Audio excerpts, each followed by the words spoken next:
Estimados estudiantes, muy buenas tardes para todos. Gracias, Alexia. Buenas tardes. Bien, chicos, vamos a trabajar la semana número 7, la semana que corresponde al tema de Historia Universal, bueno, al área de Historia Universal, y el tema es, gracias, Melanie, el tema es la Edad Media, ¿no? La Edad Media. Buenas tardes, Fabián. A ver, chicos, en la clase anterior hablábamos en la parte final sobre Roma. Habíamos señalado que Roma representaba en su momento esa gran civilización del mundo antiguo que sintetizó muchos de los aportes culturales de los pueblos anteriores, ¿verdad? Habíamos hablado de eh, una etapa donde el derecho, por ejemplo, se consolida en el mundo europeo. Un minutito, por favor. Vamos a buscar. Bien, vamos aquí.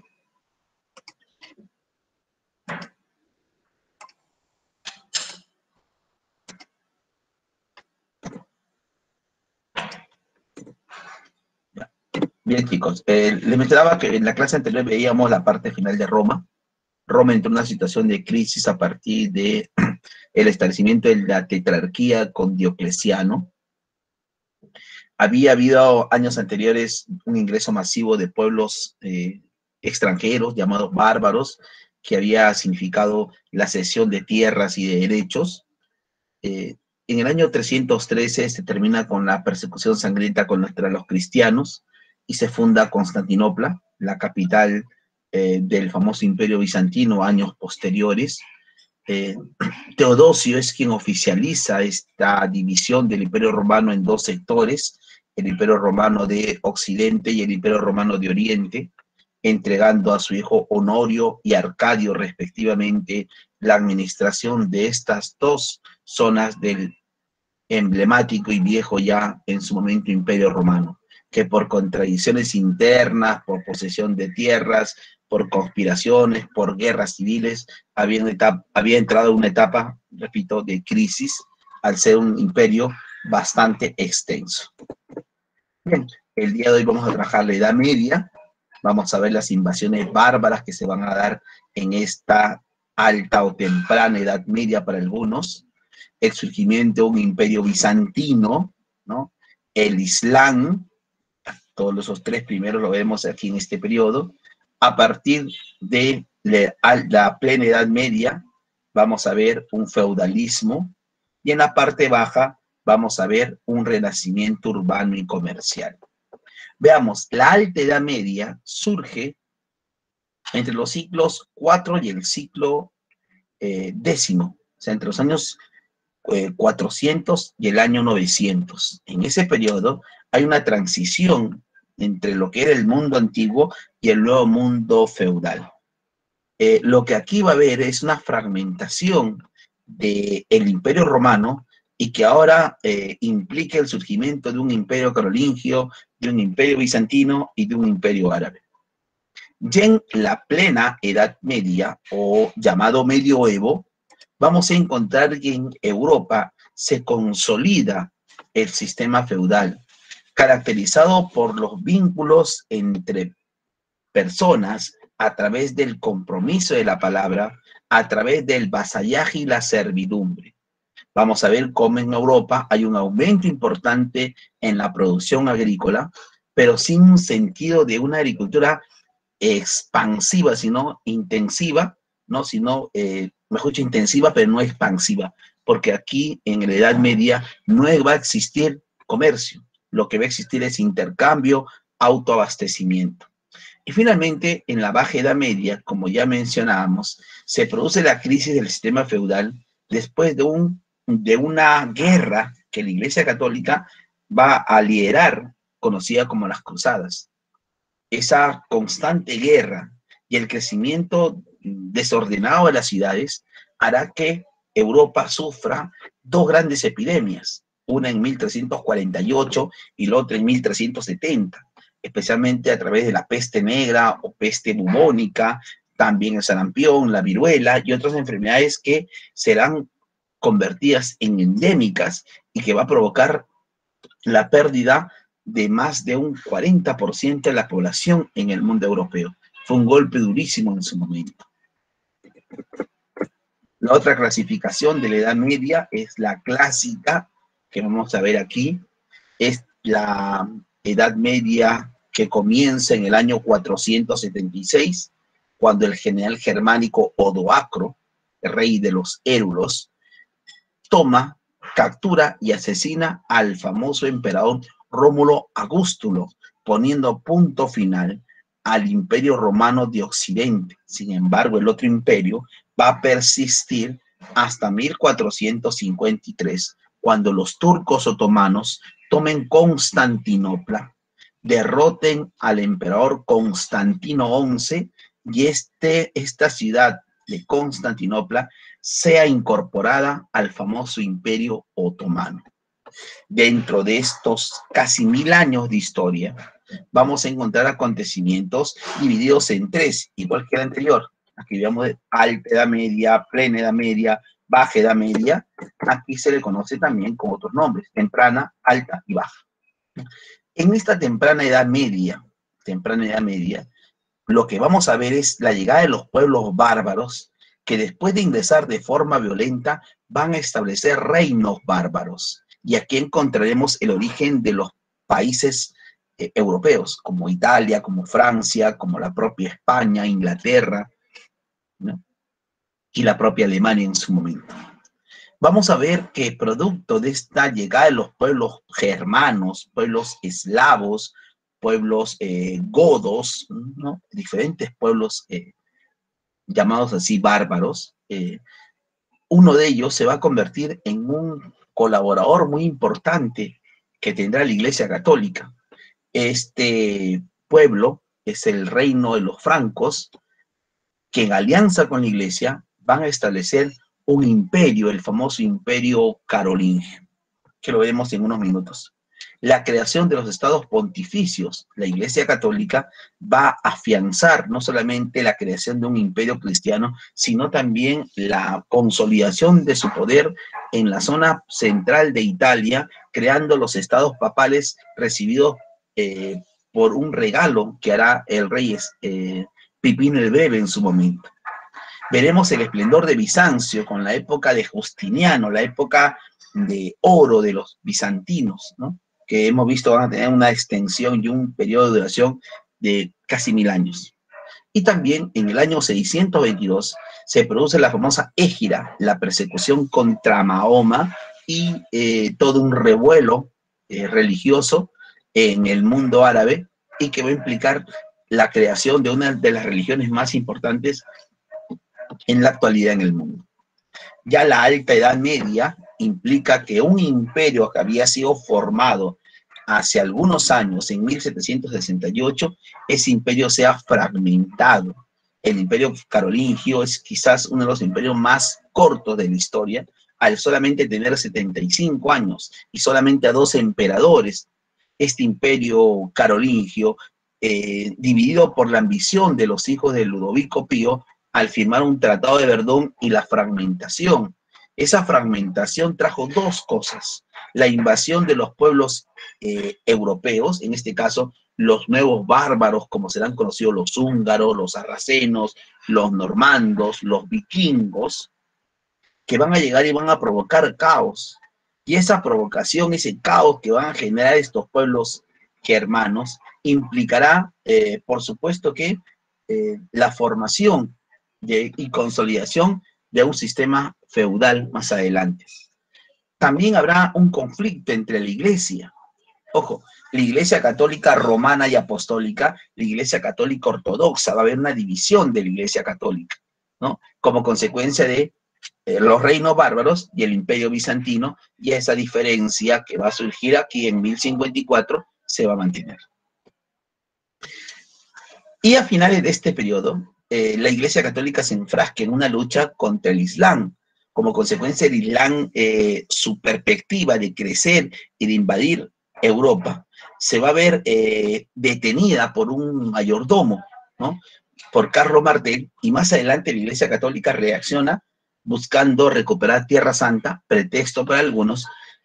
A ese acontecimiento se conoce como cruzadas y tendremos 8 cruzadas, la primera en 1096 y la última en el año 1270.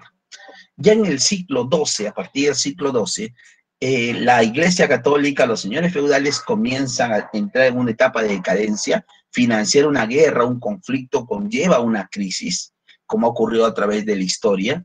Pero a partir del siglo XII o XIII, la Iglesia Católica aprovecha este momento de cierta hegemonía y esplendor para construir monasterios, catedrales, iglesias e impulsar un nuevo estilo de arte, el arte gótico, que es la unión de los estilos romanos y de los estilos góticos o bárbaros.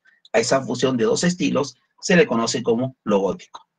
También a mediados del siglo XII, ya en Europa comienza a haber universidades como por ejemplo Salamanca, como por ejemplo Oxford, ¿no? Y otras universidades que comienza a hacer una renovación intelectual en el mundo europeo, y es por eso que la Iglesia Católica también reacciona y tomará control de estas universidades, porque muchas de ellas van a funcionar en conventos, en recintos religiosos, en claustros universitarios, como era el nombre anterior de estos recintos intelectuales, ¿no? Que van a comenzar a cuestionar el sistema predominante, el sistema que había tenido una hegemonía durante mucho tiempo en el mundo europeo. Y finalmente, a partir del siglo XIII hacia adelante, los comerciantes, el mercader, el mercachifle, se caracteriza por comenzar a acumular riquezas y comenzar a cuestionar el sistema imperante. ¿Cuál era el sistema imperante? Un dogmatismo, una escolástica, la posesión de tierras, el designio de Dios. Para cuestionar ese sistema imperante, crean un movimiento conocido como el humanismo, que es colocar al hombre en el centro de la reflexión, o dejarle que este hombre se exprese libremente y no esté solamente relacionado con temas religiosos, como había ocurrido durante casi 800 años en el viejo continente. Bien, chicos, después de haber explicado de forma general, vamos a detallar cada uno de los temas en los siguientes minutos. ¿Me confirman si está llegando todo correctamente, chicos? ¿Me confirman, por favor? Sí, ok, gracias. Continuamos. Ingresamos al primer tema, a las invasiones bárbaras. Primero, ¿quiénes eran bárbaros? ¡Qué bárbaro! Me escucha siempre esa palabra. ¡Qué bárbaro! Bárbaros eran los pueblos que vivían más allá de las fronteras romanas.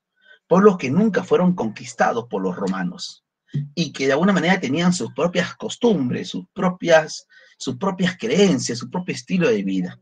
Me voy a adelantar un poquito, aquí para que tengan idea, ya me voy a adelantar un poquito, ¿listo? Este era el Imperio Romano de Occidente y este era el Imperio Romano de Oriente. Acuérdense que esa división lo hizo Teodosio. Este es el imperio que va a entrar en decadencia, o sea, Europa Central o Europa de Occidente. Y vamos a darnos cuenta aquí que existían, más allá de los límites del imperio, esos pueblos de origen germano, los anglosajones, los francos, los vándalos, los ostrogodos, los visigodos, pero también los lombardos, los eslavos, los bálticos, los normandos, diferentes pueblos que, aprovechando, repito, la crisis que va a tener Roma, van a ir ingresando de forma pacífica. Ojo, su ingreso inicial es pacífico, y aquí lo tenemos. ¿Eran pueblos germanos, eran pueblos eslavos o eran pueblos del Asia Menor? Estos bárbaros ingresan, repito, primero de forma pacífica, buscando obtener un pequeño empleo, trabajar la tierra. Nace el colonato, por ejemplo, que es el antecedente de lo que va a ser el feudalismo. Entonces vamos a ver aquí una interacción pacífica y una convivencia. Inclusive un emperador romano llamado Caracalla, para poder legalizar la presencia de los bárbaros, les da ciudadanía. Miren, ser ciudadano implica que tú tengas derechos. Por lo tanto, este ya bárbaro va a poder quizás trabajar, quizás ser un comerciante, trabajar limpiando las ciudades, cuidando los espacios públicos, integrando las legiones romanas. Va a comenzar a surgir lo que se llama los mercenarios, los que van a luchar a cambio de que le pagues un dinero sin importar su nacionalidad. Esas situaciones se producen en Roma. En el año 378 llegan los visigodos, el primer pueblo que ingresa de forma violenta. Tanto así que ellos asesinan a un emperador llamado Valente en el año 378, en una batalla conocida como Adrianápolis. Después de este ingreso, llegan pues los ostrogodos, los francos, los alanos, los sajones, y van ocupando diversos espacios, como vimos en un mapita que lo vamos a reiterar en unos minutos. Comienza a haber ese ingreso. Comienza a haber esa convivencia entre romano y bárbaro, necesaria en su momento. Pero a partir del año 430, 440, comienza a sentirse la llegada de un pueblo desde la zona de las estepas, desde la zona de el Asia central.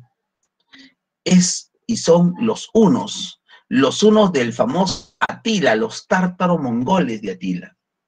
Estos pueblos, este pueblo de Atila, era un pueblo y un ejército que arrasaba con todo. La frase decía, donde pise el caballo de Atila, no vuelve a crecer pasto o hierba, o sea, arrasaba con todo. Su ingreso violento hacia Europa de Oriente hizo que los pueblos que vivían alrededor, que habían convivido, se vean en la necesidad de ingresar de forma violenta. La presencia de Atila era una amenaza no solamente para los romanos, sino para los bárbaros que ya convivían y vivían dentro de los límites y confines del imperio.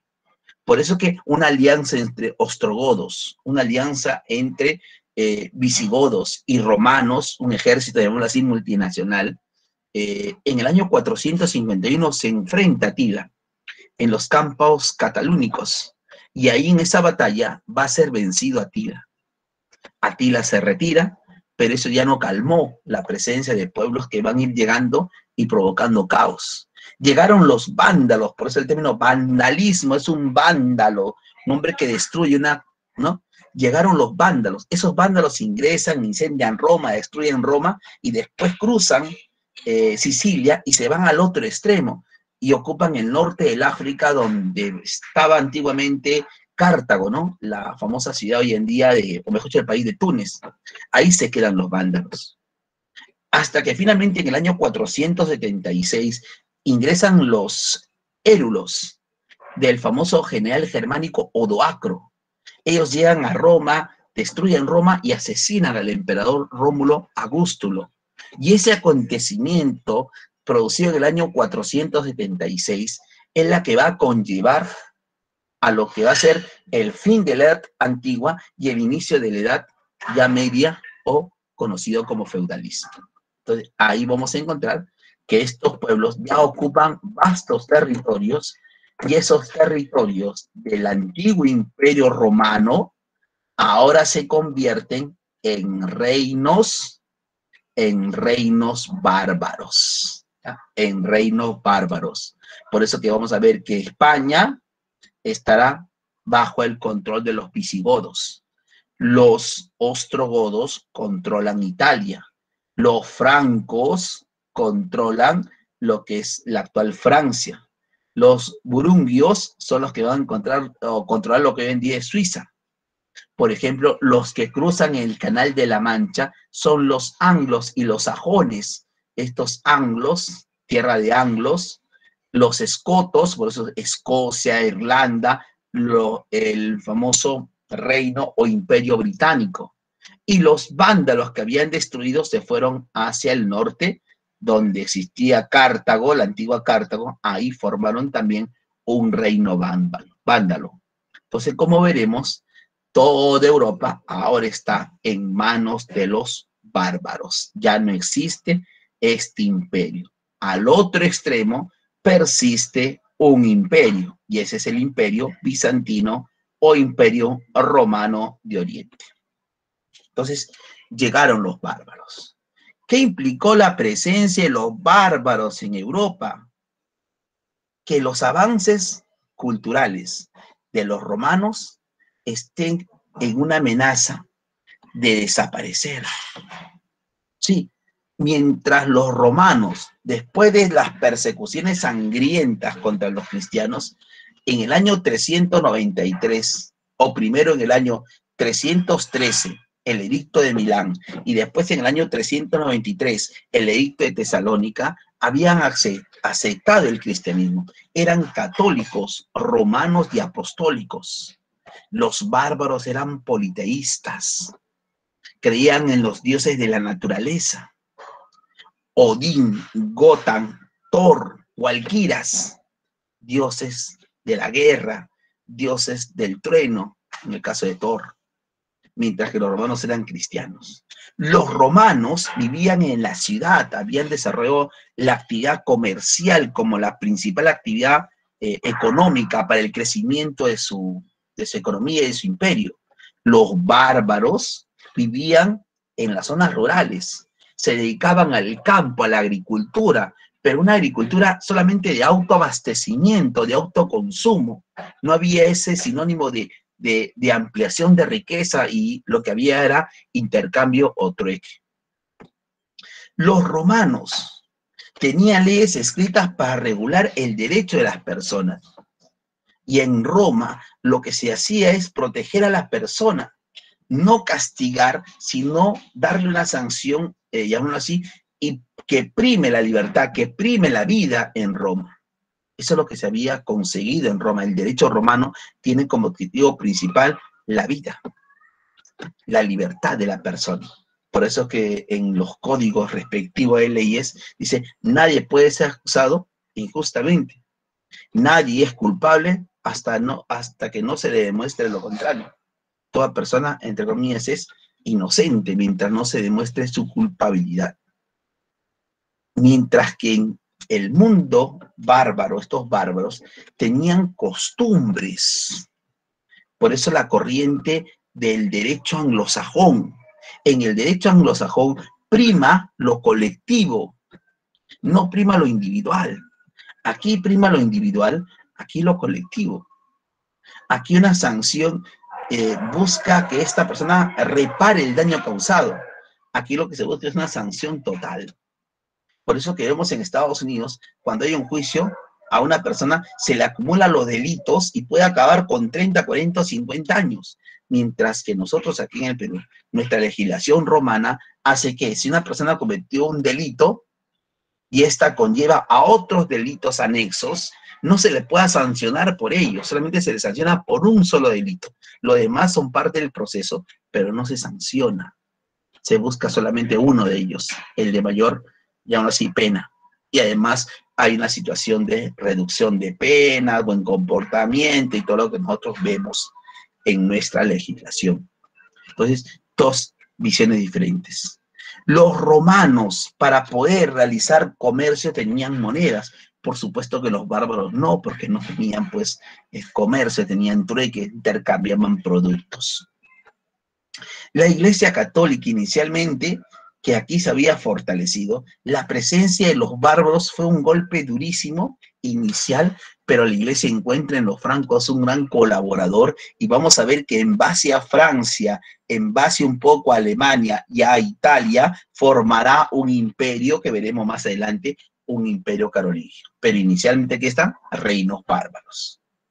También el idioma oficial del imperio era el latín, un idioma muy exclusivo, muy excluyente, que priorizaba la educación del noble. Con la llegada de los pueblos bárbaros se inicia la famosa romanización, pero también las lenguas romances, como el español, como el francés, como el italiano, como el portugués, que todas nacen de una lengua madre que es el latín. Si eso estaba pasando, ¿ya? Si eso estaba pasando en Europa hay una crisis momentánea, vamos a este extremo, al Imperio Bizantino, ¿ya? A Bizancio, al antiguo Imperio Romano de Oriente. ¿Qué ocurría aquí en este Imperio Bizantino? En este Imperio Bizantino vamos a ver que gracias a la labor del famoso Justiniano, la cultura antigua, la cultura greco-romana, greco-latina, el derecho, el cristianismo, la moneda, el comercio, la filosofía, se pudo preservar aquí en la ciudad de Constantinopla. Por eso son conocidos como los bibliotecarios del género humano, porque la cultura antigua se preserva en Bizancio. Y se preservó muchas de ellas gracias al trabajo que hará en su momento este famoso Justiniano. Ojo, año 395 hasta el año 1453, más de 100 emperadores, ¿no? Más de 100 patriarcas, más de 100 basileus, algunos casos. El más importante es Justiniano. ¿Por qué Justiniano? Porque Justiniano añora el pasado, porque no solamente hizo todo para mantener la cultura clásica, sino que soñó con un restablecimiento del imperio. Por eso dice aquí, intenta reunificar el imperio romano.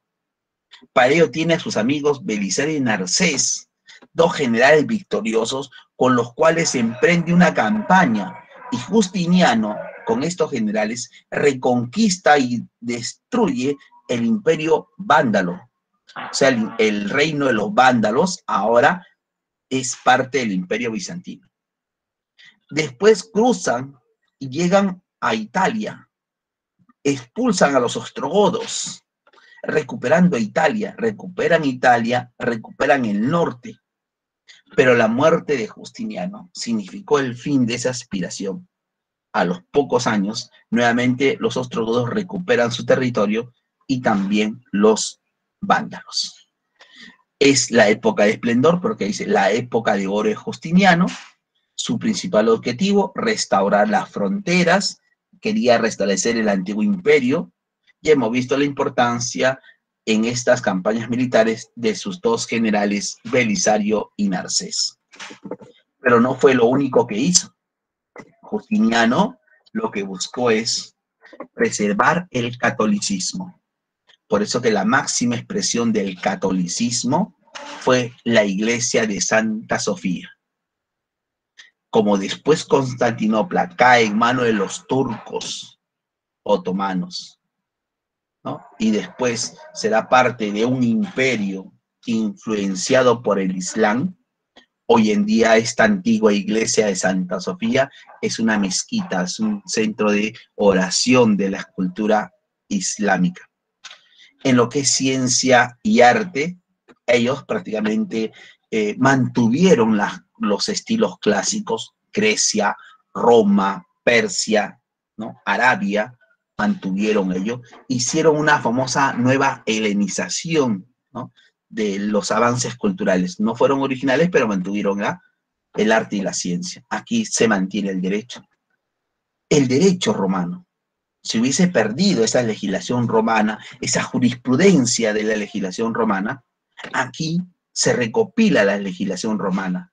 A esta recopilación de las leyes y la preservación de las mismas, hecha por un jurista llamado Triboniano, se le conoce como el Corpus Civilis Romano, el cuerpo jurídico de Roma, presente, guardado y almacenado. En lo que es la religión, va a haber dos grandes diferencias, y hasta tres diríamos en este momento. Acuérdense que ahora existen dos regiones. Regresamos un momento al mapa. ¿Ya? Aquí. Este está en manos de los bárbaros, pero eso fue momentáneo. A partir del siglo VII, la Iglesia Católica toma nuevamente el control. Por eso que en el año 728 se va a producir el primer gran conflicto religioso. Mientras que aquí en Europa Central o Europa de Occidente se acepte el culto a la Virgen María y a los santos, a la evocación, ¿no? De las imágenes, culto a las imágenes, al otro extremo, se va a prohibir cualquier tipo de culto a una imagen, porque eso según ellos no está escrito en las Sagradas Escrituras, ¿ya? No está escrito. También en el año 1054 se produce la ruptura definitiva, porque esta será Iglesia Católica Romana y Apostólica, y esta será la Iglesia Católica Ortodoxa. Aquí la máxima autoridad es el Papa, aquí es el patriarca, o sea, el rey. Aquí el arzobispo, obispo, vicario, párroco, cura, cardenal. tiene un compromiso con Dios y no puede contraer matrimonio y menos tener familia. Al otro extremo, los rabinos podían tener familia, compromiso, esposa, una familia común y corriente. Entonces, esas diferencias se van a producir con el surgimiento de este imperio, de esos conflictos que vemos aquí, en la caída de iconoclastas en el año 728 y el cisma de Oriente en el año 1054. ¿Están los dos explicados? El imperio bizantino, su origen, ya lo señalamos, es como consecuencia de la división que hizo Teodosio en el año 395. Características económicas, su economía, agricultura y comercio. Ojo, acá sí hay comercio, porque aquí se mantiene el comercio y se mantiene una moneda, el bizantil de oro, ¿no? Bizantil de oro. En el aspecto político se mantiene la división de Roma, que son provincias, bajo un estratega, un jefe militar, un jefe político. Y el emperador, el rey o basileus, que tiene poder teocrático y absolutista. Ya hemos visto en el campo religioso esas dos reformas y hemos dicho que lo que hicieron los bizantinos es simplemente mantener, imitar lo clásico y por supuesto la influencia de las culturas orientales, tanto de Persia como en este caso de Arabia. Ahora nos vamos al otro extremo, ¿ya? A ver, nuevamente, esto es Europa central, Europa del Este, dominado y conquistado por los bárbaros. Este es el imperio bizantino, gobernado, ¿no? Y dominado por una casta, por rabinos y patriarcas. Y en este extremo que está de color verde, verde petróleo, verde oscuro y verde claro, si nos recordamos, ¿no? La primera clase, la segunda clase, esta es la creciente fértil, la media luna, donde vamos a encontrar al imperio persa, a los caldeos asirios, a los fenicios, a los hebreos y a los egipcios. ¿Qué había ocurrido en esta zona? Y lo vimos, los egipcios eran politeístas, los persas dualistas, los caldeos asirios politeístas, los fenicios politeístas, los hebreos monoteístas.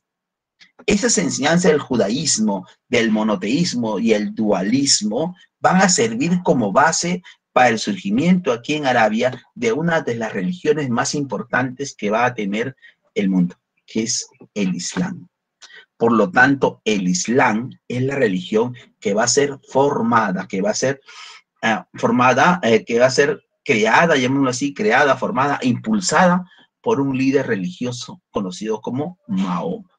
Y vemos que Arabia, por su ubicación, es otra de las puertas de ingreso del comercio al mundo europeo. Porque hay dos zonas, ¿no? De los productos que vienen del Asia Menor, del Asia Central, del Lejano Oriente, que era la ruta de la seda, que pasa por Constantinopla, y la ruta de las especies, que viene por Arabia y cruza el canal de Suez, incorporándose los dos a la ruta marítima que antiguamente era conquistada y dominada por los romanos. Entonces, ubicación perfecta. Comerciantes ricos, nómades que deambulan por el desierto. Algunos comercializaban y algunos inclusive podían asaltar esas embarcaciones que van llegando por estos lugares. Hablar del Islam es hablar del origen del Islam en la Meca, en Arabia, la ciudad del profeta, Medina, donde estará Mahoma hasta el día de su muerte, y los primeros gobernantes que son los familiares de Mahoma, conocidos como califas. A partir del año 761, la capital del imperio se traslada a Damasco, en el cercano oriente, la actual Siria, ¿no? Aparece la dinastía de los Omeyas, para finalmente irse hacia Bagdad, Irak, ¿no? Donde vamos a encontrar la época en la cual este imperio logra la máxima extensión. Van a ocupar no solamente el Asia Menor, sino Afganistán, Pakistán y van a llegar hasta la India. Son los que van a dominar todo el norte de el África, incluido a la gran civilización egipcia, para ingresar después a territorio español y dominando absolutamente la península ibérica, excepto un pequeño espacio ligado a Francia. Entonces, como veremos, van a expandirse ampliamente por el mundo estos árabes que surgieron aquí en esta península y en esos 3 momentos históricos. A ver, había un periodo preislámico antes de que naciera Mahoma. Ahí hemos visto que los árabes eran politeístas por la influencia de los pueblos conexos. Cada familia inclusive tenía su propio culto particular. Pero había un objeto que los unía. Ese objeto que los unía era la famosa piedra negra en la Meca, la famosa Kaaba. Para algunos una piedra blanca que se va a convertir en piedra negra por el pecado del hombre. Era el único objeto de adoración, es el único hasta el día de hoy, objeto que los árabes adoran o que pueden rendirle pleitesía. Porque los árabes tienen sus mezquitas, sus lugares de oración, que puede ser cualquier espacio adaptado para su prédica cotidiana, diaria y 5 veces, como lo mencionaremos más adelante. Mahoma nace en el año 570, en una familia de comerciantes de bajos recursos, pobre, no pobre, pero sí de pocos recursos. En el año 610 contrae matrimonio con una comerciante muy rica, una viuda llamada Jadicha. Ese matrimonio de Mahoma con Jadicha le permitió codearse con los comerciantes más ricos. Y a partir del año 610 recibe el mensaje del arcángel Gabriel de que tiene él la obligación de unir su pueblo en una sola religión, en el Islam. Por eso que Mahoma inicia la prédica religiosa. Al Dios Alá, Mahoma el profeta. Las Sagradas Escrituras, el Corán, la mezquita, el lugar de oración, de culto. Musulmán, todo seguidor del Islam, porque podemos encontrar, ojo, árabes, o mejor dicho, podemos encontrar musulmanes en Afganistán, en Pakistán, en Persia, en Armenia, en Siria, en Arabia, en Europa, en Francia, en Alemania, en el norte del África, en Norteamérica, en el Perú, en todos lugares del mundo, vamos a encontrar árabes. Todo árabe, todo aquel que se considere árabe o seguidor del Islam es un musulmán. Entonces, seguidor del Islam, musulmán. Justamente con la muerte de Mahoma, primero Mahoma es perseguido, después de iniciar esta prédica religiosa, buscando la unidad religiosa del pueblo, por supuesto que él a la cabeza, Mahoma es perseguido por los comerciantes que ven en él una amenaza para sus intereses, lo cual obliga a Mahoma a irse de la Meca hacia Medina, la ciudad del profeta. A esa huida que hace Mahoma se le conoce como la Hégira, y la Hégira es el inicio de la era musulmana, ¿no? Es la huida de Mahoma, inicio de la era. Entonces, para los árabes, el año inicial es el año 622 y lo relacionan con este acontecimiento. A la muerte de Mahoma, 10 años después de la Hégira, se produce un conflicto entre los propios árabes de cómo hacer o cómo aceptar al futuro sucesor de Mahoma. Habían algunos que pretendían reconocer a los familiares de Mahoma la potestad de ser elegidos como califas, mientras que el grupo mayoritario, los sunitas, consideran que debe seguirse las enseñanzas del Corán y debe reconocerse y darle poder político y religioso a los califas, pero no necesariamente a los familiares.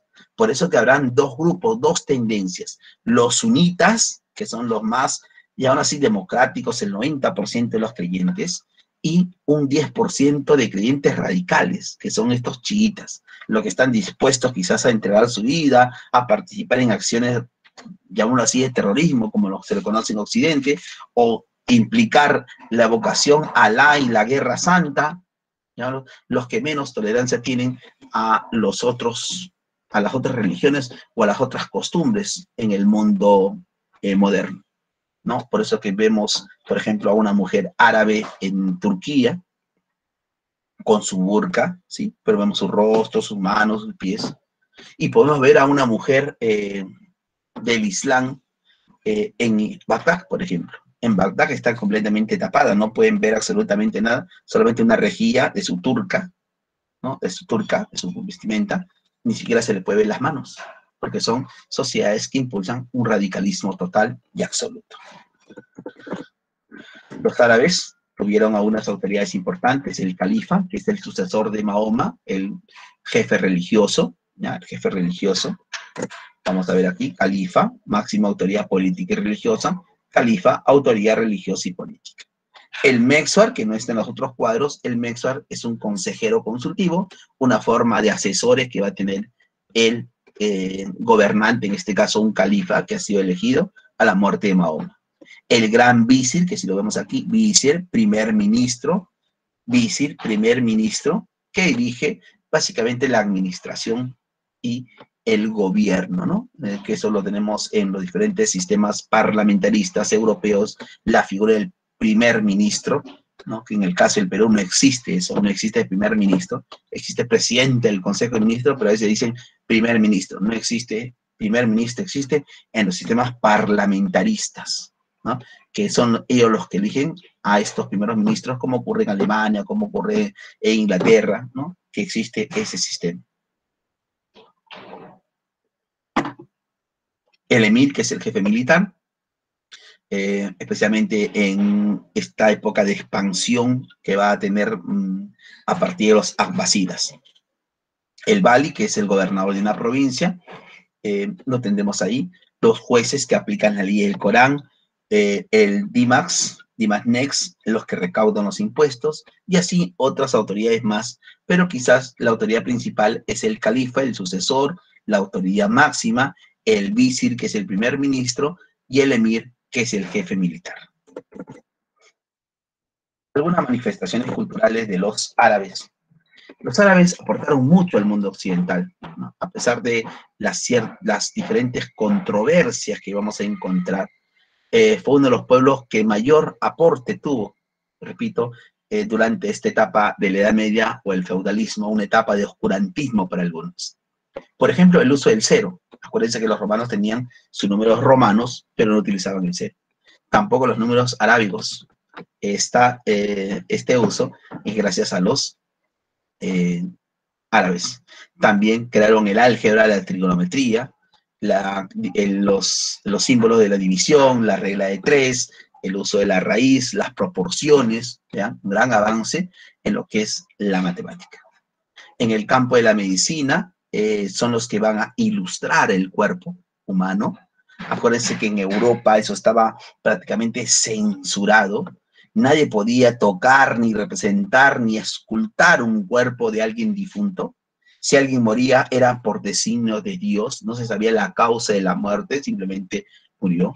Sin embargo, aquí los árabes exploran el cuerpo humano, conocen los órganos, quizás hacen los primeros tratados de intervención médica o quirúrgica en el mundo.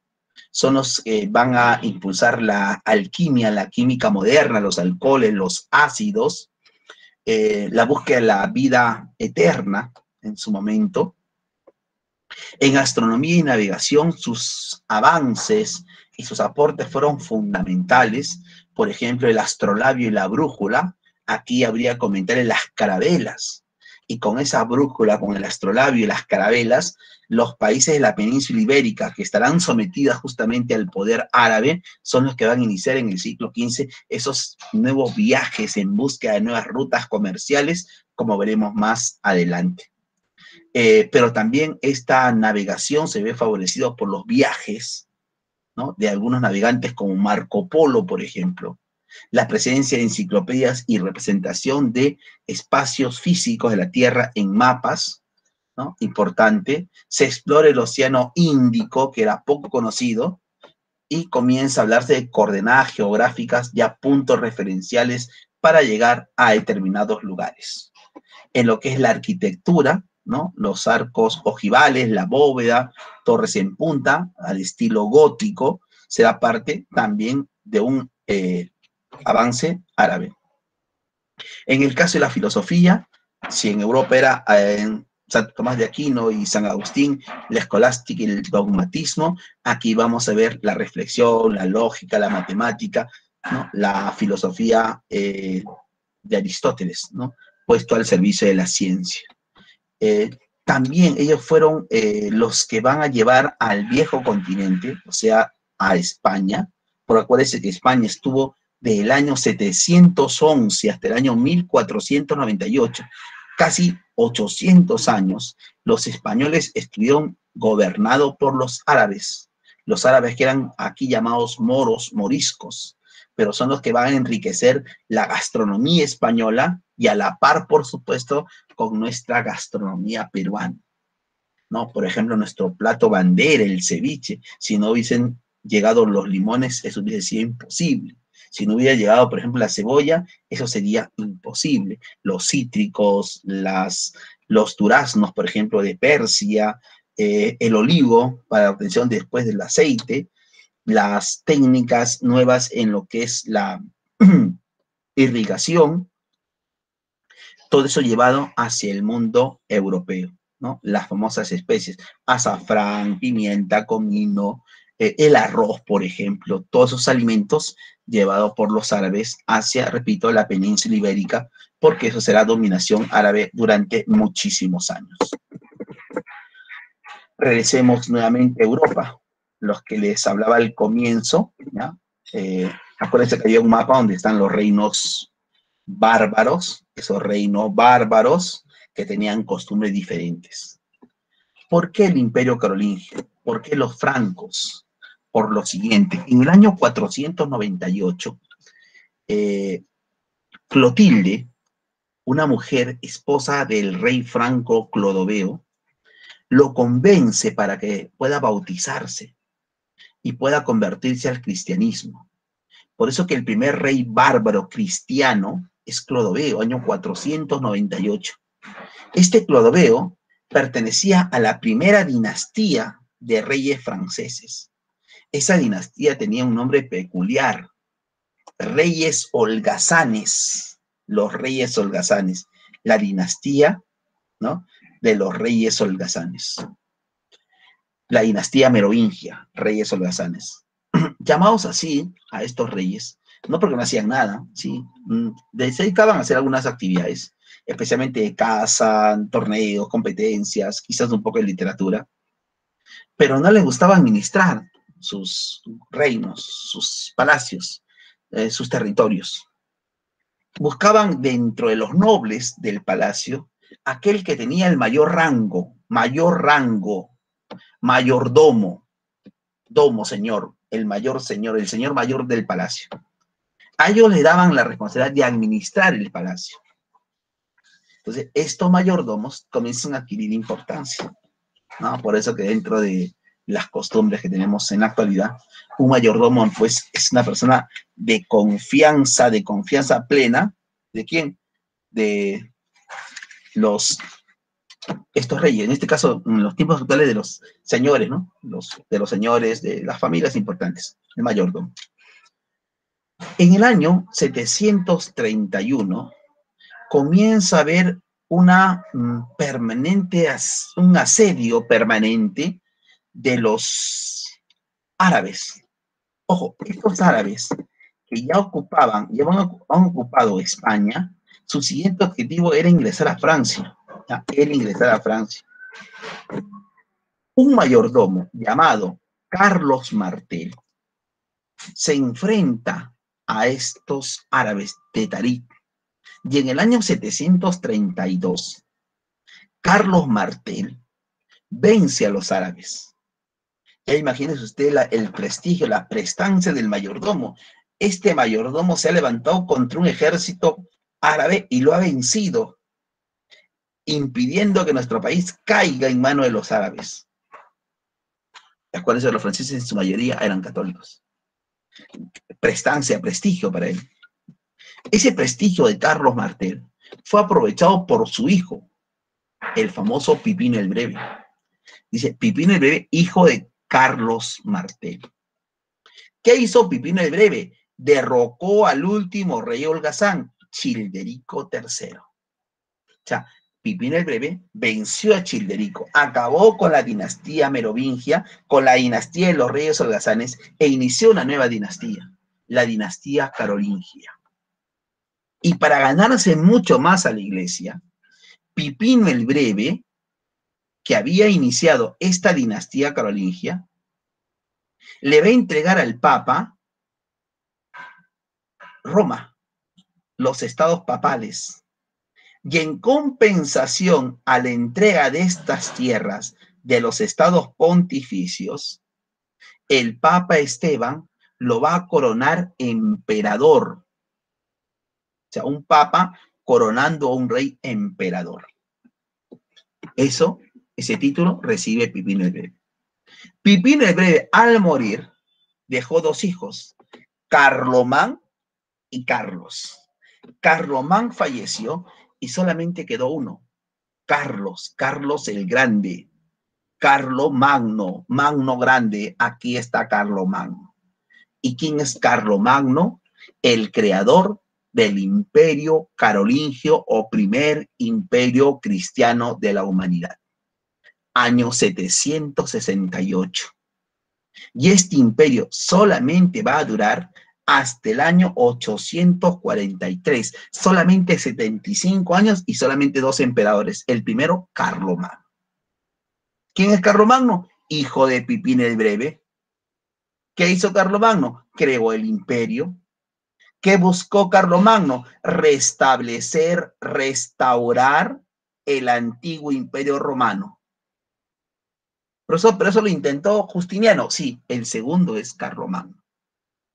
A la muerte de Carlomagno, ¿quién lo va a suceder en el cargo y será el último rey de este imperio? Luis el Piadoso, o llamado Ludovico Pío. Y en su gobierno hay un caos total y absoluto. Por eso que muchos dicen que la muerte de un gran líder implica el fin de una nación, porque a veces los sucesores, por más hijos que sean, terminan siendo un fiasco para una nación. ¿Qué hizo Carlomagno para poder afianzar los dominios de su imperio? Carlomagno logró dividir su imperio en base a tres distribuciones territoriales. Condado, conde, aquella provincia que se encuentra en la parte interna del imperio y que no tiene ningún tipo de problema. Por lo tanto, un civil la puede dirigir. Eran provincias interiores. Lo dirige el conde. Pero habían fronteras que eran amenazadas, por ejemplo, por los árabes, la marca hispánica, o había fronteras de Bretona, porque y había presencia inglesa, o había fronteras para evitar la llegada y expansión del Bizancio o del Imperio Bizantino. Entonces, a esas ciudades que eran fronterizas con otros pueblos diferentes, se les conoció como marcas. Por eso dice limítrofes, gobernada por los marqueses y con un sentido militarista. Y aquí lo repite, marca, provincia fronteriza, bajo la responsabilidad de un marqués. Y finalmente los ducados. ¿Qué eran los ducados? Era simplemente juntar condados y marcas, quizás 2 o 3 condados, una marca, o sea, la agrupación, la suma de condado más marca, da un ducado. Por eso dice que es la división de mayor jerarquía, conformado por varios condados y marcas al mando de un duque. Entonces aquí tenemos al duque, al marqués y al conde, las tres autoridades políticas de este imperio, que después son los tres nobles que tendrán una presencia importante en el feudalismo de acuerdo a su rango, de acuerdo a su estatus social. Y eso también lo vamos a ver en la siguiente clase nosotros cuando veamos el conde de Oropesa, el conde de Villagarcía, el marqués de Montesclaro, ¿no? El duque de Palata, el conde de Superunda, así diversos títulos que tendrán los que llegarán a nuestro Perú. Y como este es un imperio que está bajo el auspicio de la Iglesia Católica, vamos a encontrar la presencia de un personaje que se va a encargar de supervisar, que se va a encargar de que el Estado funcione, o que el imperio funcione bajo esas normas estrictas de la Iglesia. Y esta función la cumple el Missi Dominici, que es el funcionario encargado de velar, ¿no? Y que los intereses de la Iglesia estén presentes en este imperio. Una de las grandes acciones que va a tomar Carlomagno es dar un impulso a la educación, aunque escolástica, dogmática, bajo la administración de la Iglesia, pero educación al fin innecesaria en su momento. Carlomagno era un noble, era un rey, pero era casi un hombre analfabeto, ya que en la Edad Media el latín era una lengua casi exclusiva del clero y de una clase muy privilegiada. La gente del pueblo era gente que estaba sumergida en la ignorancia. Pero él, en alianza con la Iglesia, bajo los parámetros de la Iglesia, va a crear estas escuelas. Y para las tres clases sociales, la nobleza, el clero y el pueblo. Ojo, aquí tenemos el primer estado, segundo estado y estado llano. Es eso que vamos a ver en la Revolución Francesa, ya lo tenemos aquí. Noble, primero clero, nobleza, pueblo. Si eras integrante de la nobleza y tú vivías en el palacio, los palacios, las escuelas paladinas, ¿no? Esta nobleza a veces recibía esa educación en las catedrales. Cátedra, ojo, cátedra, que es la universidad, cátedra, una clase, ¿no? Cátedra, nobles. Para aquellos que van a asumir un cargo político, para los funcionarios, para que estén preparados, para que haya gente eficiente en el Estado. Escuelas conventuales, ¿para qué las conventuales? Para formar a las futuras autoridades o a los futuros jóvenes que aspiran a tener una formación ideológica en los famosos seminarios, los conventos, bajo la dirección de los sacerdotes, que van a enseñar bajo un pensamiento doctrinario, ¿no? Bajo los lineamientos de la Iglesia. Y si era gente del pueblo, no tanto era una enseñanza, sino un adoctrinamiento. ¿Para qué? Para enseñar los sacramentos, la obediencia.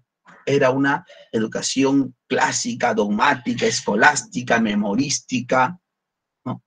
Aquí se aplicaría esa frase, la letra con sangre entra, como mencionamos anteriormente. Entonces, se adoctrina a la gente, se convence a la gente.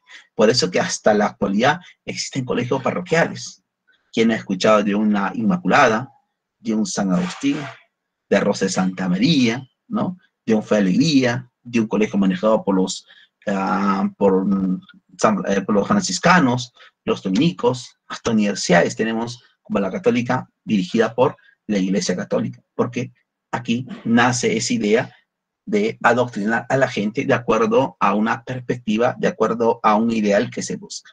Pero fue una reforma importante de Carlomagno. La otra, Carlomagno logró que las leyes romanas no se perdieran.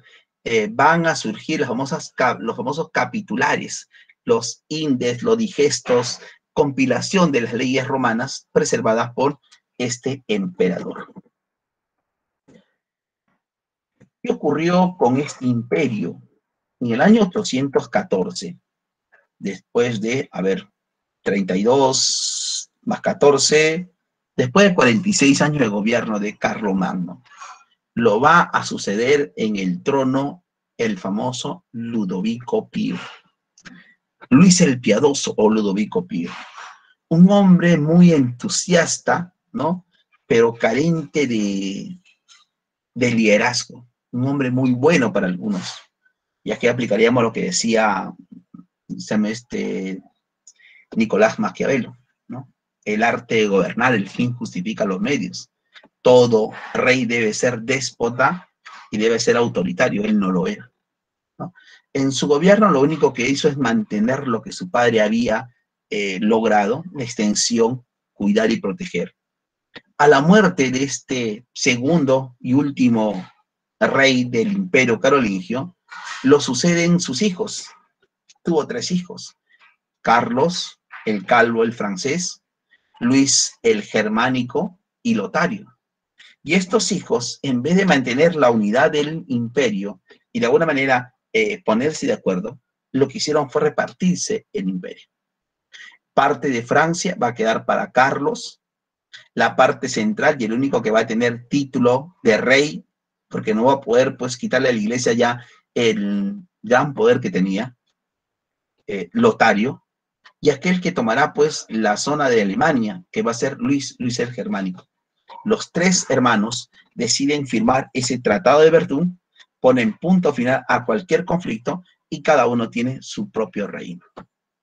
Si vemos, si antes era una unidad, ahora vemos que están separados, están fragmentados, y cuando algo está separado, cuando algo está fragmentado, es mucho más fácil conquistarlo.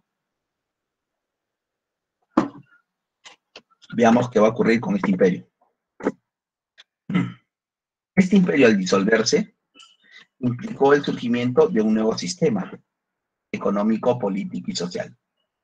Surgirá después de esta desintegración el sistema feudal, o más que aparecer, el término está mal dicho, se consolida, porque mucho que el feudalismo lo tenemos desde la época de Roma, a inicio de la Edad Media, ya ese era un sistema que predominaba en muchas regiones de Europa.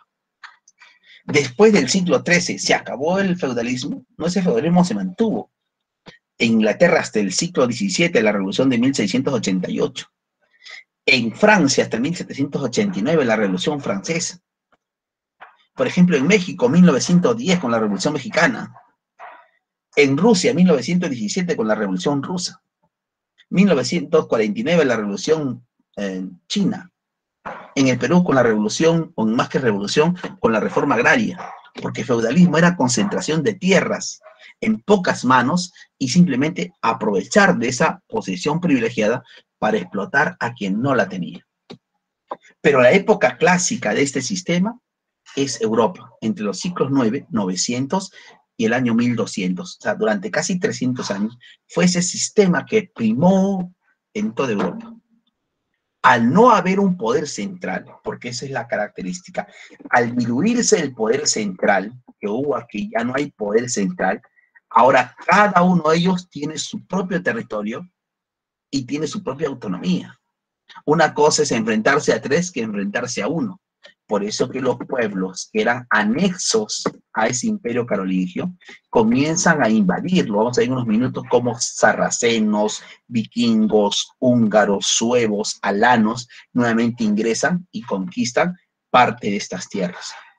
Entonces, el feudalismo fue ese sistema económico que se impuso en toda Europa entre el siglo IX al siglo XIII. ¿Qué es feudalismo? Ya sabemos, una nueva concepción, un nuevo modelo económico, político y social. ¿En qué circunstancia aparece el feudalismo? Y aquí vamos a ver lo que hemos mencionado. Nuevas oleadas e invasiones. Sí, ¿quiénes llegaron? Normandos, vikingos, sarracenos, húngaros, alanos. Pueblos que aprovechan la falta de un poder central para llegar, robar, asaltar e irse, generar miedo y caos. Pérdida del poder real, ya no existe poder. Se ha fragmentado el poder. Había que negociar ya no con uno, sino con tres. Una economía, y estos reyes lo que van a hacer es encerrarse en sus castillos y ver solamente por su bienestar de ellos. Por eso que comienza a hablarse de una agricultura de autoabastecimiento, de autoconsumo, ¿no? De grandes tierras, pero para un determinado objetivo. Y no hay comercio, porque aquí lo que se busca es que cada castillo tenga su propia producción para no depender de otros. Y lo otro importante, que las ciudades van a ser abandonadas y se van a ir a la zona rural. Ojo, que esto de la presencia de la mayoría de la población en las zonas rurales ha sido inclusive parte de nuestra historia peruana. Si revisamos las cifras, hasta 1960, la mayoría de la población era rural. Lima, como se dice en el argot popular, era un Chancay de a medio. No había ni siquiera 1 millón de personas viviendo en Lima. Así, y estamos hablando de 60 años. Ahora tenemos 12. Bueno, Feudalismo surge en Europa de forma clásica, ¿no? Se extiende en otros lugares del mundo, habrá en China, en la India, en todos lugares va a haber, en Rusia, va a haber en todos lugares. Desde su época clásica, ya hemos visto el sistema. Aquí quizás lo novedoso está aquí, ¿ya? En el feudalismo, lo que existe es una dependencia personal. A esa dependencia personal se le va a considerar como un vasallaje. A ver, le voy a poner un ejemplo práctico. Vamos a suponer que yo tengo 1000 metros de terreno. Póngale en San Juan de Miraflores. Y esos 1000 metros está a merced de todos, porque ya no puede ir a la policía, no existe ejército, no existe jueces, no existe nadie, no hay Estado. Cada uno defiende su propiedad como pueda. Y si me siento amenazado por otros, ¿qué es lo que tengo que buscar? A gente que me va a ayudar. Y esta gente que me va a ayudar me va a tener que cobrar algo. O le doy un poco de mi terreno, o tengo que pagarle. Porque hay una ausencia total del Estado. No se respeta la propiedad. Y de repente ingresaron, yo me descuidé y ya tomaron la mitad de mi propiedad. Y no tengo cómo sacarlos porque no hay policía, porque no hay autoridad. Y al final que termino negociando con ellos quizás una futura compra-venta, o mejor me pagas porque más caro me va a salir a un juicio. O sea, ¿qué se ha hecho? Se ha fragmentado. ¿Qué tengo que hacer? Yo buscar vínculos personales. Tengo que buscar con qué persona me voy a aliar para tener mejor oportunidad de defenderme o quizás de tener, pues, una seguridad de que mi espacio, mi territorio no va a ser invadido, no va a ser anexado, no va a ser conquistado. Pues aquí va a haber ese sinónimo de vasallaje. Por eso que muchos señores feudales van a tener que recurrir a otros señores de menor rango para que sean sus vasallos. Pero ese vasallo no te va a trabajar gratis, ese vasallo te va a pedir una porción de tu propiedad, una porción de tu feudo. Característica del sistema feudal. Una de las características fundamentales del sistema feudal, que ya lo mencionamos, no hay poder central ni real. Es predominio de los señores locales.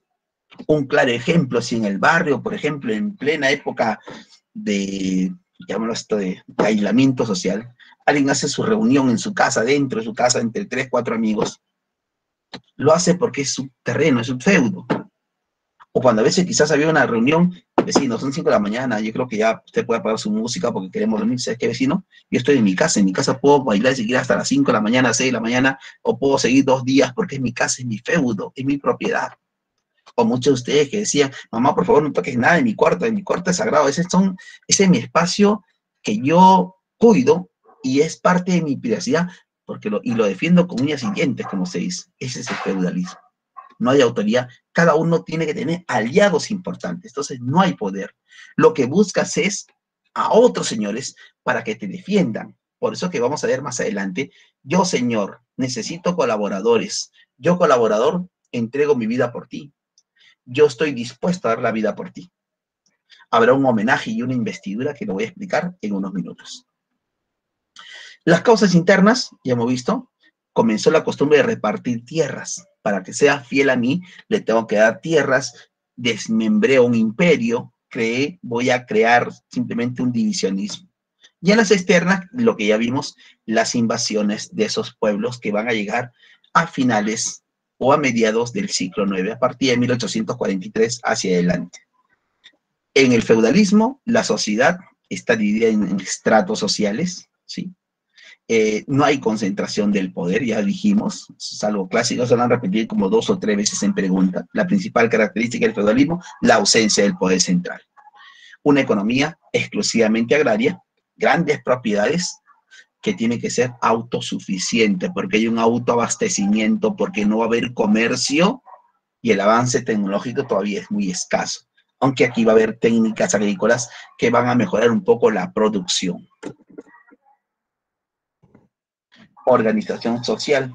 En la sociedad feudal existió un rey, ¿sí? Es una autoridad política, su rango nadie duda, pero en el feudalismo no llega a concentrar ese poder inmenso que sí lo va a tener más adelante, a partir del siglo XV, cuando sea un monarca absolutista y aparezca un Luis XIV que diga, el Estado soy yo, ¿no? Aquí en el feudalismo, eres rey, representas autoridad, no necesariamente centralizas, no centralizas a veces, pero tienes esa prestancia de ser símbolo de una unidad. Acuérdense, inclusive había un rey que se llamaba Juan sin tierra en Inglaterra. Juan tiene reino, pero no tiene tierras, porque las tierras le pertenecen a la nobleza, a la burguesía y al clero. El clero, el sector privilegiado, ligado a la Iglesia Católica, sí. Este clero que en Francia en algún momento será el primer estado, porque son los que van a tener grandes extensiones territoriales. Y si tienes tierras, tienes feudo. Y si tienes feudo, te puedes convertir en señor feudal. Por eso la pregunta para algunos, profesor, ¿por qué algunos reyes tuvieron que participar en las cruzadas si son reyes? Sí, pero eran vasallos de la iglesia. Y al ser vasallo, una de las funciones es ir en apoyo del señor principal, por lo tanto, a luchar. Igual como va a ocurrir con el marqués, con el duque, con el barón, con el vizconde, con los señores feudales, que al ser vasallos de la iglesia están obligados a ir, a enfrentar y a financiar esas cruzadas. Y el resultado, lo conocemos, prácticamente va a ser la crisis y la bancarrota de muchos señores feudales. La nobleza, que en muchos casos poseen tierras, y si no poseen tierras, a veces poseen algún título. Y estos nobles son los que en su momento van a representar la caballería, ¿no? La principal organización militar durante el feudalismo. Y ahí es donde van a obtener algunos privilegios, que ya lo mencionaré en unos minutos. El pueblo, habían dos tipos de personas en el pueblo, en las villas o ciudades. Eras un campesino, si eras un campesino libre, podía ser un vasallo, ¿no? Y si eras un siervo, simplemente eras un esclavo que estabas adscrito a la tierra. Entonces, el villano podía cambiar de señor, podía transitar libremente, mientras que el siervo estaba sujeto a lo que decidía el señor. Decidía que esa porción de tierra pase a otro señor, automáticamente tú cambiabas, llamémoslo así, de dueño. La nobleza son los bellatores, la clase guerrera que se distingue y que posee también tierras, ¿ya? Había, por supuesto, que caballeros de la alta alcurnia como aquellos de la baja alcurnia, los que tenían muy pocas riquezas. Estos nobles aspiraban a ser caballeros, y para ser caballeros era todo un proceso. Primero, siendo muy pequeño, eras un paje.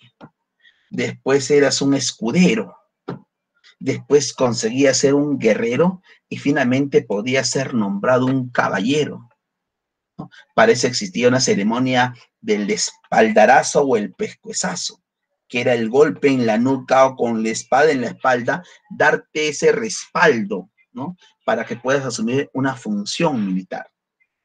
Los del clero, que son los oradores, los que oran, los que buscan conseguir resultados en base a sus oraciones, y los laboradores, que son la gente del pueblo que tiene que trabajar para conseguir algún tipo de riqueza, algún tipo de producto que le sirva para su manutención. Organización económica en el feudalismo. La agricultura fue la actividad más importante, aunque no hay que dejar de mencionar que la agricultura tenía un origen o tenía un fin, que era el autoabastecimiento. Se desconoció el uso de los fertilizantes, aquí no había uso de fertilizantes, pero lo que sí hubo es un descanso periódico de la tierra, ¿no? Así como la rotación de cultivos. Acuérdense que una de las técnicas para evitar que la tierra se desgaste, pierda esa fertilidad y productividad, es, por ejemplo, sembrar papa, maíz, quizás algún tubérculo, alberjas o qué otro producto.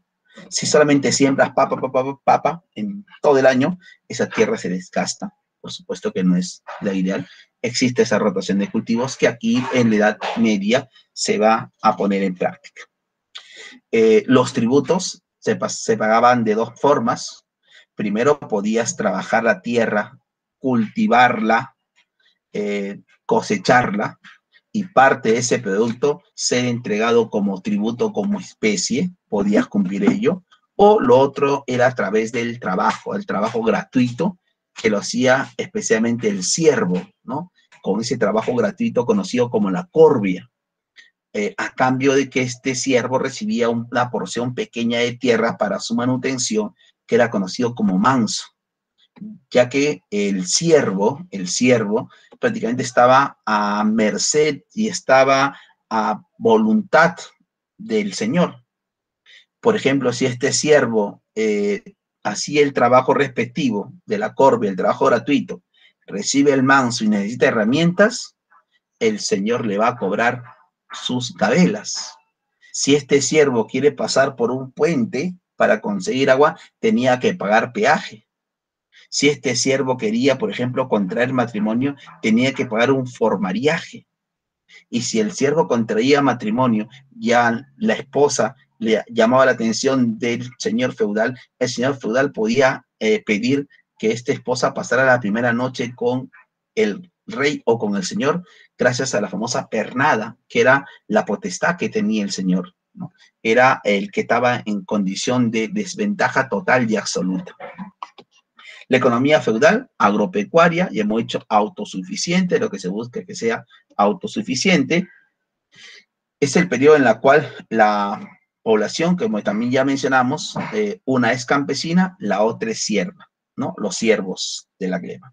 Y la unidad básica de explotación eran las ciudades, o también conocidas como villas, aquí en estos tiempos.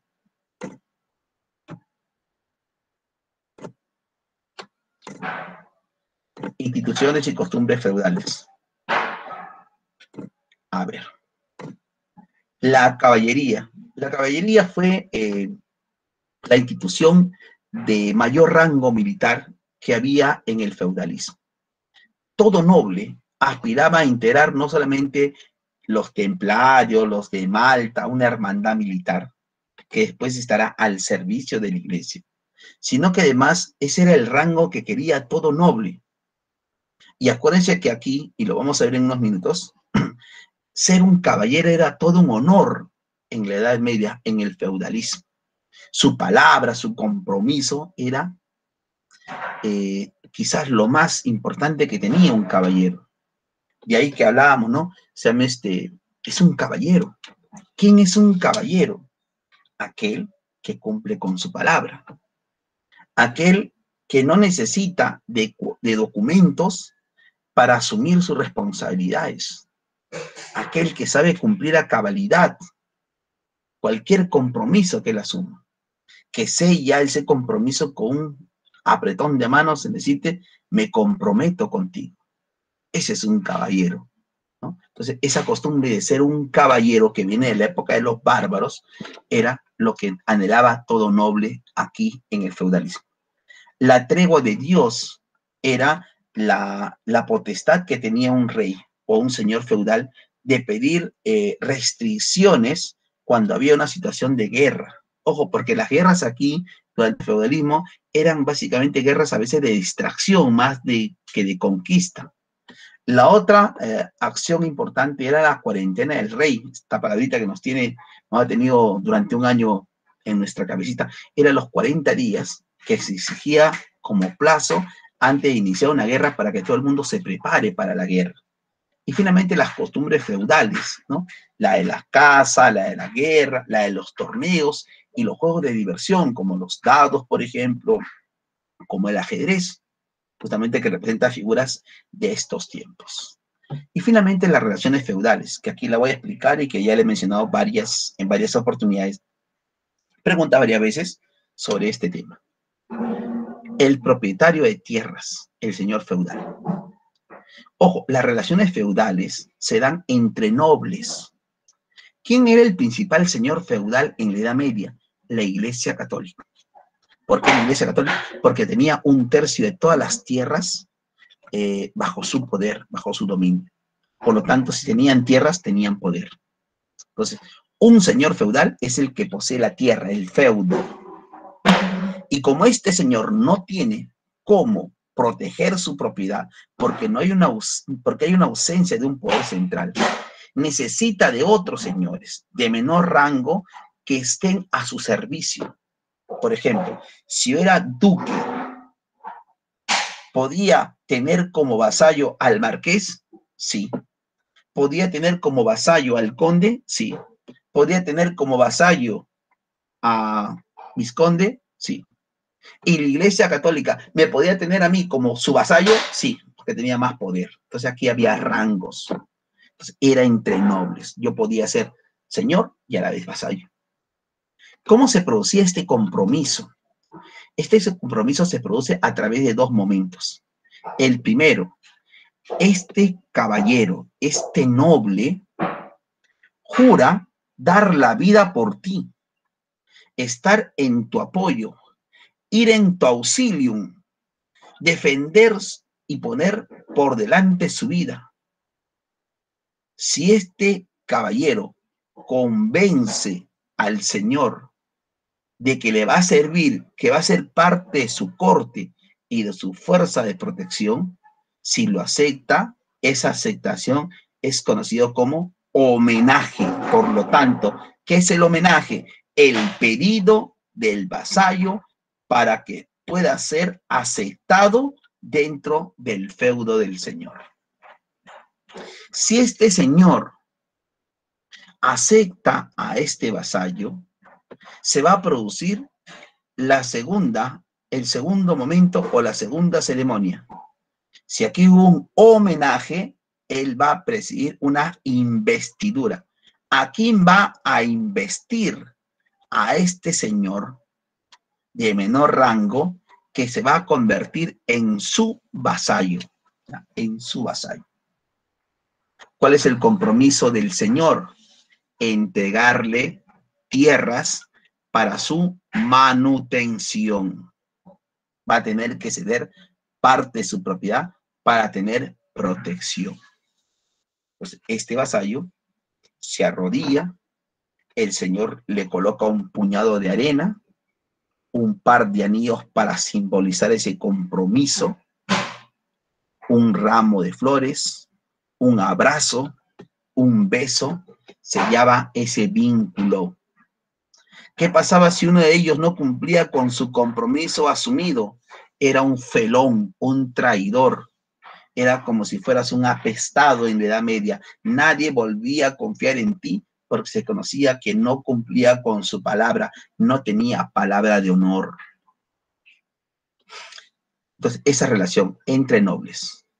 Porque el siervo estará a merced de un noble que muchas veces era un vasallo, porque ojo, este vasallo recibe una porción de tierra, pero él no lo va a trabajar. Quien trabaja esas tierras es el siervo, el hombre que está adscrito a la tierra, o podía ser un villano, aquel hombre libre. Y sabemos que este siervo no tiene derecho a nada, salvo a una pequeña parcela, a un manso para su manutención, pero la obligación de él es trabajar las tierras de su señor. Vean ese vínculo entre los hombres. Porque aquí, repito, no hay ninguna institución o autoridad que fije cuál es el compromiso respectivo o necesario. El año 1096. En el año 1096, la Iglesia Católica, ante la crecida permanente de los árabes, que ya tenían controlado la península ibérica, ¿ya?, el norte del África y un vasto sector del Medio Oriente, la presencia de los árabes era una amenaza constante, tanto así que habían inclusive conquistado Jerusalén, la Tierra Santa. La Iglesia Católica, ante la amenaza de una expansión y un posible ingreso, decide iniciar las cruzadas, que son las expediciones realizadas por la Iglesia, apoyada por los señores feudales, con el objetivo de detener el avance de los árabes y con el afán de proteger al catolicismo que se veía amenazado por un expansionismo del Islam. Hay una lucha entre las dos corrientes ideológicas o religiosas. Hay nuevas conquistas de tierra por parte de los señores para aumentar su gran poder. Se logró recuperar Tierra Santa por primera vez en la primera cruzada, aunque fue una recuperación momentánea, porque después todas las demás cruzadas Su objetivo básicamente era reactivar el comercio, reactivar los circuitos comerciales.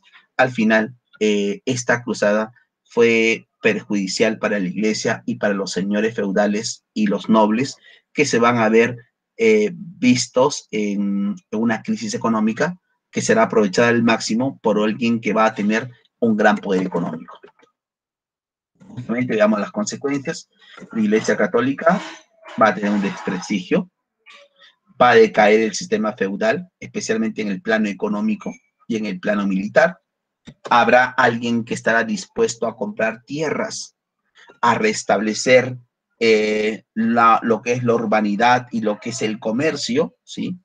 La aparición nuevamente del comercio, la reactivación del comercio entre las principales ciudades como Génova, como Pisa, como Amberes, Brujas, Hamburgo, diferentes puertos en el viejo continente, y se reactiva después de muchos años la actividad cultural entre Oriente y Occidente.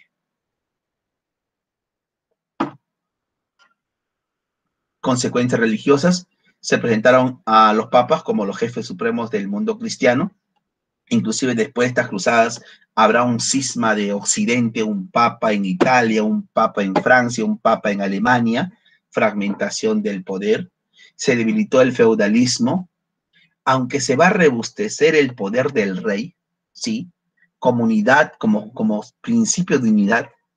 La burguesía le da un segundo impulso y en el siglo XVI y XVII vamos a ver monarquías absolutas.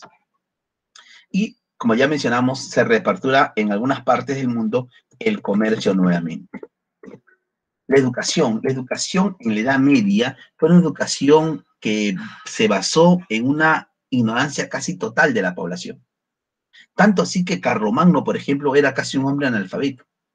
Y él tuvo que establecer escuelas para cambiar esa situación. La iglesia estuvo a cargo de la educación, por lo tanto fue una educación de adoctrinamiento, una educación meramente religiosa, dogmática y escolástica, y quizás el uso del latín, en vez de contribuir con la educación, alejó mucho más al pueblo de la educación. Sin embargo, a partir del siglo XII, como consecuencia de una mayor interacción social y económica y comercial, va a comenzar a surgir las universidades en el mundo europeo, especialmente de influencia árabe y bizantina. En el campo de la filosofía, sabemos que durante la Edad Media primó el dogmatismo, la escolástica, inicialmente la patrística, ¿no? Con los famosos padres de la Iglesia, San Agustín, Santo Tomás de Aquino, ¿no? Van a buscar crear una sociedad que esté pendiente siempre en los designios y en el deseo de Dios. Acuérdense que en la Edad Media una enfermedad no podía ser, pues, auscultada, buscarse la razón de la enfermedad, explorar el cuerpo humano, quizás la sangre para encontrar un rasgo. No, simplemente había que esperar los designios de Dios, porque era la voluntad del mismo. En el campo de la literatura, algunos avances importantes, ¿sí? Las lenguas romances trajeron la presencia de juglares, de trovadores, ¿no? De gente que va a producir algún tipo de música, relatos míticos y relatos donde se engrandece a los caballeros, los cantares de gesta, narraciones épicas que buscan ensalzar valores nacionales, como por ejemplo la defensa de la bandera, la defensa de la nación. En lo que es la arquitectura hay una nueva concepción de construcción basado en un estilo romano y un estilo godo, un estilo romano y un estilo de influencia bárbara, conocida como estilo gótico, especialmente en lo que son recintos religiosos como monasterios, templos y catedrales. La Iglesia Católica durante la Edad Media tuvo una presencia importantísima. Fue la institución más importante que surgió, vivió su época de oro. No va a existir ningún otro momento donde la Iglesia haya tenido el control económico, político, social y cultural de la humanidad.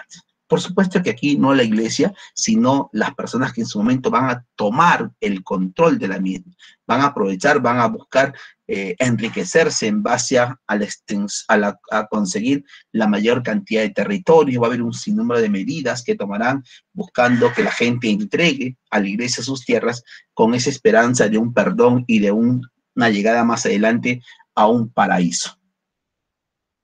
La Iglesia Católica tuvo una enorme riqueza, y hubo dos cleros, el clero secular y el clero regular, que vamos a verlo en la siguiente diapositiva. Aquí. El clero secular es el grupo de la Iglesia Católica que tiene un contacto directo con la población. Son los que están normalmente en las parroquias, en las catedrales, en las iglesias, ¿no? Predicando, enseñando la doctrina cristiana, administrando los sacramentos, el bautismo, el matrimonio, la primera comunión, ¿sí? Son la gente que está en contacto permanente con la población. Mientras que el clero regular son aquellas personas de la Iglesia Católica que se refugian en conventos, en claustros, que buscan quizás ayudar, pero que el contacto sea mínimo. Los que estarán dispuestos a mantener costumbres que se han ido perdiendo, como por ejemplo velar por el prójimo, ¿no? Desprenderse para apoyar a otros. Destaca en ese periodo los dominicos, la primera orden religiosa llegada inclusive al Perú y América. La de Santo Domingo de Guzmán, más adelante la de los jesuitas que nacen posterior a ello. Finalmente vamos a ver la burguesía. A partir del siglo XIII, como consecuencia de las cruzadas, que implicó un gasto excesivo para los señores feudales y para la propia iglesia, estos señores feudales se van a ver endeudados y prácticamente en la bancarrota, y van a tener que recurrir a un grupo social que había comenzado a acumular riquezas, moneda, ¿no? Dinero en efectivo. ¿Cómo nace la burguesía? La burguesía nace como consecuencia de los famosos pies polvorientos. Y aquí escuchamos algunos nombres, algunas frases que ya no se escuchan. Por ejemplo, mercader, aquel que se encarga de trasladar mercancías de un lugar hacia otro. Mercachifle, ¿no? Aquel que vende de forma ambulatoria. Entonces, mercader, mercachifle, mercado. Reactivación del comercio. Son los que caminan por los castillos feudales ofreciendo cosas novedosas, llamando la atención de la gente. Son los que en base a su poder económico estarán en la capacidad de comprarle tierras a los señores feudales para después irse a las ciudades y reactivar el comercio, reactivar la actividad comercial en las ciudades. Son los que van a sacar sus bancas en las afueras de sus negocios a intercambiar monedas de acuerdo a la equivalencia de los reinos, lo que hacían antiguamente los cambistas, ¿no? Van a prestar dinero, son los considerados usureros, los que te cobrarán intereses por prestarte dinero, pero en base a esa habilidad comienzan a generar riqueza. Tienen poder económico, pero no tienen poder político. Por eso aquel que tiene poder político, lo que busca, mejor dicho, aquel que tiene poder económico, su próximo objetivo es el poder político, ¿no? Y los que tienen poder político se enriquecen con la parte económica. Bueno, nace esta burguesía. Son también algunos quienes obtienen un título producto de sus estudios en universidades, médicos, abogados, ingenieros, ¿no? La clase media, como se le conocía. Son los que para poder independizar sus ciudades van a tener que pagarle a los señores feudales o a los reyes, y a cambio de ello reciben un acta o fuero que le da esa plena independencia a ellos, ¿no? Una plena independencia. Y comienzan a reactivar el comercio en ciudades como Génova, como Venecia, como Hamburgo, como Amberes, como Brujas, para poder ahí crear movimientos que comiencen a cuestionar al sistema anterior. Y ese sistema anterior no era otra cosa que el dogmatismo, la escolástica y el pensamiento religioso. Por eso que a partir del siglo XIV, personajes como Dante Alighieri con su Divina Comedia, el Purgatorio, el Paraíso, comienzan a cuestionar a través de Giovanni Boccaccio, Petrarca, a la autoridad de la Iglesia Católica. Justamente estos burgueses lo que esperan es un cambio de modelo, un cambio en el pensamiento del hombre, ya con un camino hacia la modernidad. Nace aquí lo que va a ser el humanismo y después el renacimiento. Entonces, ellos van a poder comenzar a acumular riqueza en base a esa actividad económica. van a reactivar y van a impulsar el uso de las monedas como forma de pago, ¿no? Repito, son los que van a lograr que nazca lo que es la modernidad, la investigación, los que van a impulsar nuevas ideas con un objetivo principal que es tomar el poder. Y que por supuesto ya en los últimos años lo han logrado, ¿no? Son los que en la actualidad manejan el mundo, manejan la economía global. Bien, chicos, vamos a...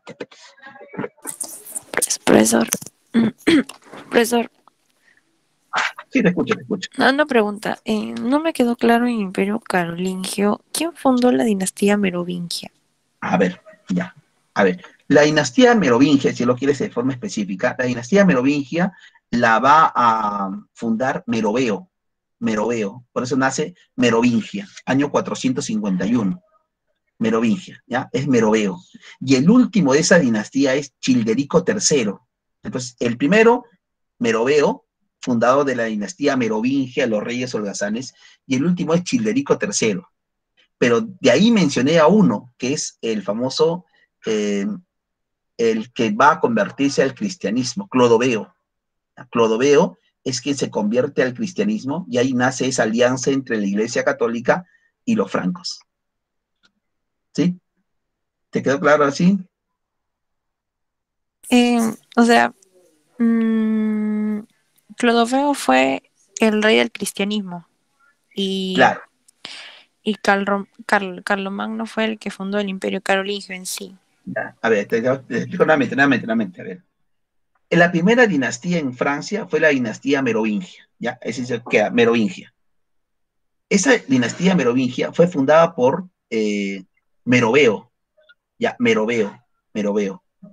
Meroveo creó esta dinastía que va a durar hasta el año 751 con Childerico III. Dentro de esa dinastía, ¿ya? Dentro de esa dinastía está Clodoveo, que en el año 498 decide aceptar el cristianismo, convirtiéndose en el primer rey bárbaro de origen cristiano, o sea, se convierte al cristianismo. Esos reyes holgazanes van a ser derrotados en el año 751 cuando aparezca Pipino el Breve. Pipino el Breve es el fundador de la dinastía carolingia, ¿ya? Carolingia. Y esa dinastía carolingia es donde encontramos al famoso Carlomagno.